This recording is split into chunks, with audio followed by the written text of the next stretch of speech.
예수님께서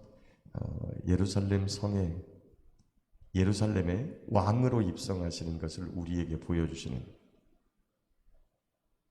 사실 이제 미래에 있을 일을 작은 표로 우리에게 나타내 주시는, 예표로 보여주신 이 사건이죠.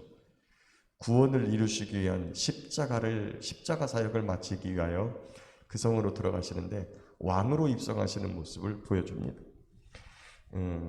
스가랴서에 보면 예수님의 이런 모습, 메시아의 이런 모습을 우리에게 나타내 보이시죠.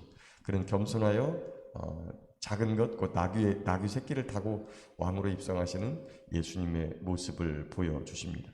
근데 예수님께서 가시기 전에 제자들에게 한 가지 말씀하시죠. 베다니에 있을 때, 베다니가 이제 예루살렘에서 저쪽 예루살렘 아래쪽에 빈민촌인데, 거기 뭐 나병 환자도 살고 있고 그런 빈민촌인데, 그 빈민촌에 있을 때 예루살렘으로 제자들 둘을 먼저 보내면서 가가지고 이 나귀 새끼 한 마리 매여 있는 것을 볼 텐데 끌고 오라. 별다른 설명이 없어요. 끌고 와라. 아니 그러면 누가 그냥 보내겠습니까? 누가 뭐라고 그러면 주가 쓰시겠다고 해라. 그러면 보낼 것이다. 갔어요. 그랬더니 실제로 말씀하신 그대로 일어나는 거예요. 그리고 여러분, 나귀 새끼를 풀어서 준다는 게 지금으로 말하면 이 자가용인데, 그 자가용을 끌고 가는데 줄 사람이 흔하겠습니까? 근데 주가 쓰시겠다. 그 나귀 새끼의 주인이 예수님을 알고 있었는지 어떻는지에 대한 설명은 없어요. 다만 주가 쓰시겠다 하니까 이거를 보냈다, 이렇게 오늘 설명합니다. 그리고서 이제 그날 쭉 이렇게 하죠. 근데 요 보면 다른 그 복음서와 달리 그 무화과 나무 사건과 성전 청결 사건이 이렇게 뒤바뀌어져 있는 것을 보죠. 이런 부분은 충분히 그럴 수 있어요. 왜냐하면 당시에, 지금은 뭐 종이가 너무나 흔하고 그 다음에 그런 것들을 정리해서 쓰는데, 뭐 굳이 종이에다 안 쓰더라도 컴퓨터에서 만약에 앞뒤가 바뀌어 있으면 수정해서 앞으로 가고 뒤로 가고 이런 것들이 쉬운데, 당시에는 글을 정리하는 종이 이런 것들이 흔하지 않아요. 매우 비싸고. 그래서 이런 부분을 쓰다가 참 그 성전 청결 사건 매우 중요한 사건인데 그거를 빼놨구나 하고 뒤에다가 이렇게 쓸 수도 있는 거거든요. 통상적으로 성전 청결 사건은 예수님께서 예루살렘 성에 들어갔을 때 그날 당일날, 그러니까 종려주일 때 일어난 사건이다라고 이제 보는 거죠. 그리고 나서 이제 다시 베다니로 나가셨다가 이튿날 베다니에서 다시 예루살렘으로 오는데 시장하신 거예요. 12절에 보면 그 말씀이 나오죠. 베다니에서 나왔을 때 예수께서 시장하신지라.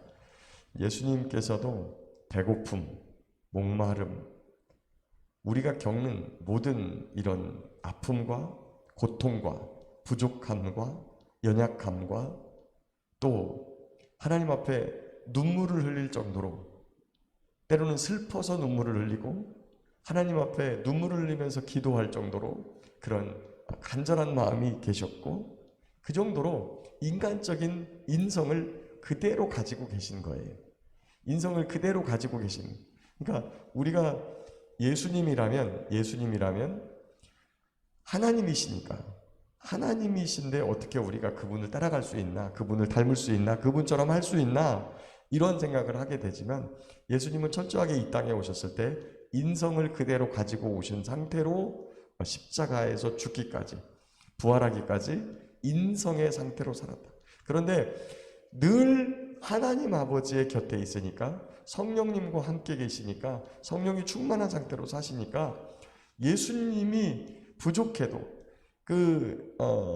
때때로는 유혹을 받기도 하고 시험을 받기도 하고 또 배고픔과 부족함을 늘 경험해도 하나님으로부터의 채우심, 하나님께서 함께 하심에 대하여 함께 하시는 그 은혜가 있었다는 거예요. 근데 우리는 하나님께서 함께 하시는 은혜가 있으면 늘 다 채워진다고 생각하잖아요.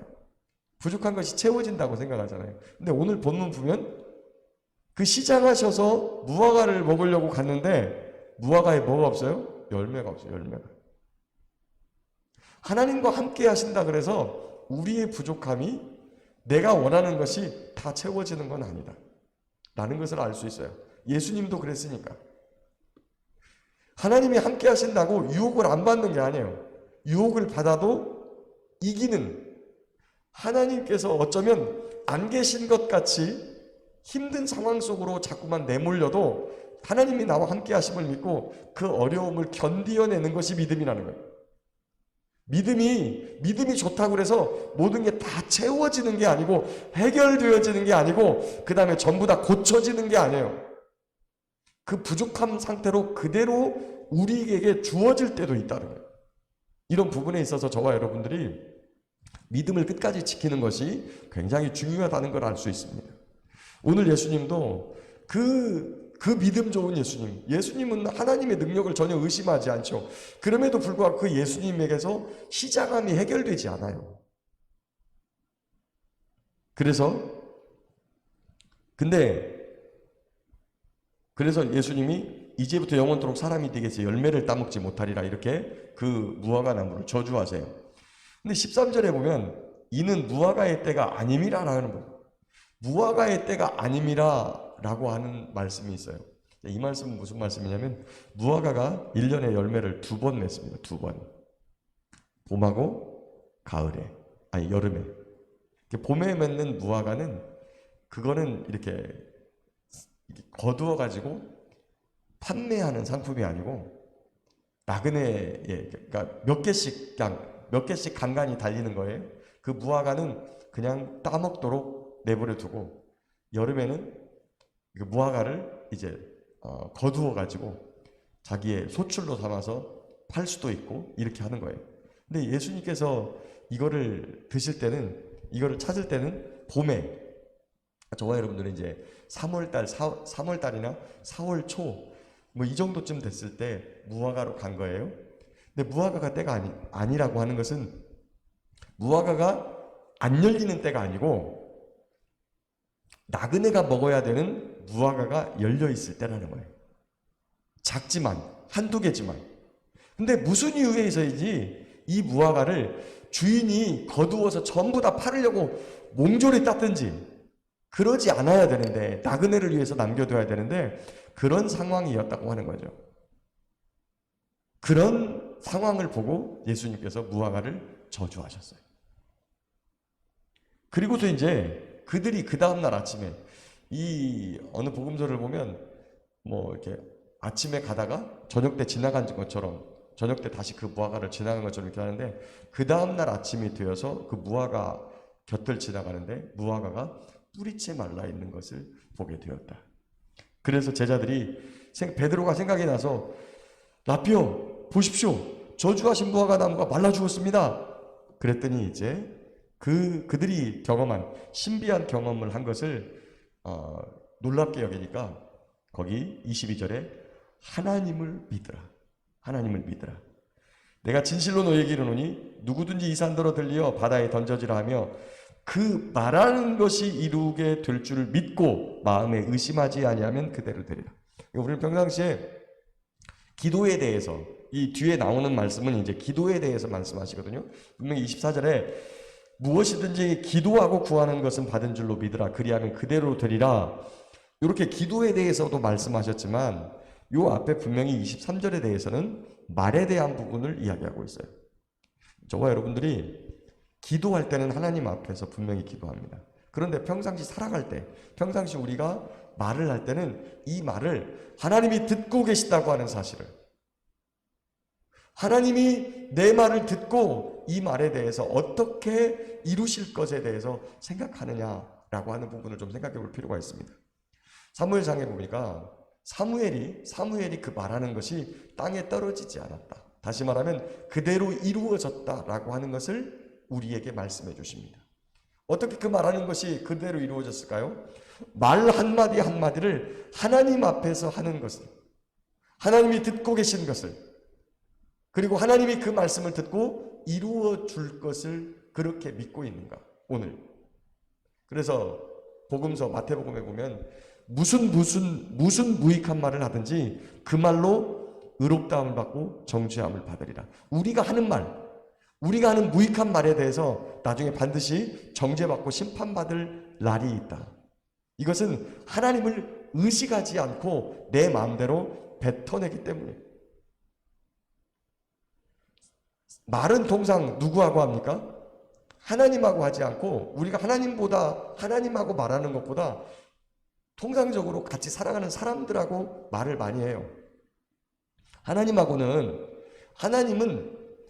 과연 우리가 말하는 방식으로 말할까? 우리는 소리를, 성대가 울림을 통해서 소리를 내고, 그 소리가 공기를 가르고, 그 공기의 파장이 우리의 귀에 들려서 다시 고막에 부딪히면 그 파장이, 소리가 파장이 다시 신호로 바뀌어서 뇌로 들어가요. 그러니까 이러한 보이지 않는 방식이지만 그런 방식으로 우리가 알아들어요. 근데 하나님도 그렇게 말할까? 입을 벌려서. 우리가 물론 알아듣게 말씀을 하시지만 하나님은 때때로 귀에다 대고 말씀하시는 경우도 있지만 대부분은 마음에 직접 전달하는 방식으로 우리에게 말씀하실 때가 있거든요. 그러니까 하나님은 우리의 방식과는 조금 다른 방식으로 말씀을 듣고 하시고 하는 방법들이 있어요.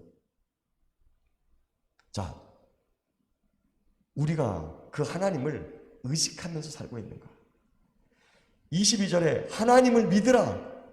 하나님을 믿으라. 예수님께서 제자들 둘을 보냈어요. 그래놓고 너희에게 이렇게 될 거야.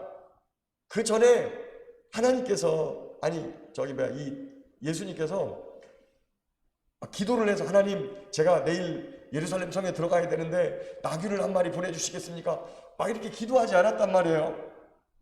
그러나 메시아로서 이루어야 될 말씀들에 대해서 알고 있었던 예수님이 내일은 내가 스가랴서에 있는 말씀을 이루기 위해서 나귀를 타고 가야 되는데 하면서 제자들을 보낸단 말이에요. 갈 텐데 너희들 가서 끌고 와라. 누가 말하거든 주가 쓰시겠다고 하라. 이런 부분에 대해서 말씀하셨다는 거예요. 기도하고, 주님께 분명히 기도했겠죠. 아버지께 기도했을 것입니다. 그리고 나서 제자들에게 말했어요. 그랬더니 그 말이 그대로 이루어졌어요. 무화과의 때가 아니지만 봄에 그래도 몇 개라도 열려가지고 나그네를 대접해야 되고, 나그네가, 배고픈 자가 먹을 수 있는 무화과가 깡그리 사라지고 없었던 그때 예수님 거기서 기도해가지고 하나님 이걸 어떡합니까? 막 이렇게 기도하지 않고 네가 영원토록 다시는 내게서 사람들이 열매를 따먹지 못하리라 이렇게 말하니까 뿌리채 말라버려요. 오늘 또 저와 여러분들이 어떤 방식으로 세상을 살아갈 것인가?